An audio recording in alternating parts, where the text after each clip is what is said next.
Inqas minn mid-ġurnata biex ikun iddeterminat il-futur tar-Renju Unit fl-Unjoni Ewropea.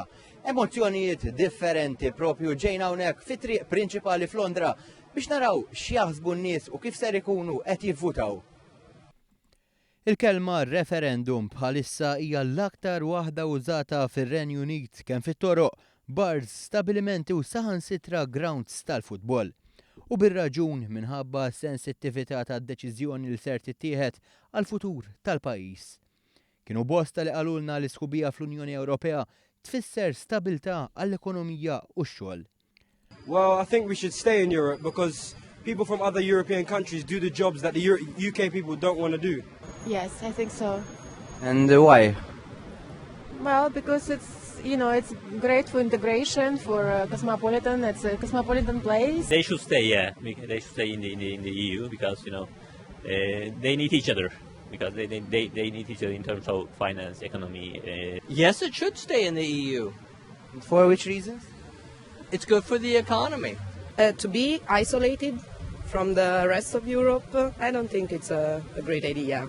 At the end of the day, I think they lose the benefits of the other EU countries, yes. That's what I think. Businesses start to probably leave the country as well.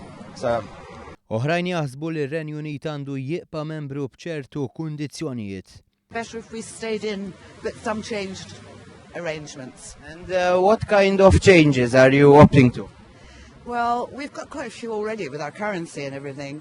And I think basically, well, I'm Scottish, but we British don't like to be told what to do by 1,000 bureaucrats. Well, because of all the money that we have to pay, not every country pays the same amount of money that we do. We seem to pay the most.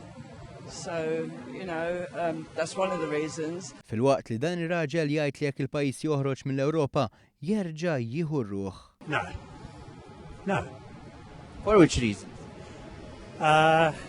Because I've been in a country, I'm from Zimbabwe originally, when it was called Rhodesia. And the best thing that ever happened then, when I lived there, was when Harold Wilson put sanctions on that country. We started all our own businesses and the country flourished. Għalkemm il-maġġoranza tal-persuni li tkellmu ma' News jaqblu li jibqgħu fl-Unjoni Ewropea, dan ma jfissirx rebħa ċerta għal dawk favur.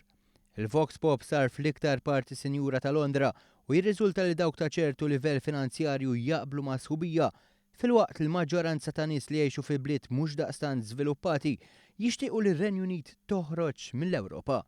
Nistennew u naraw.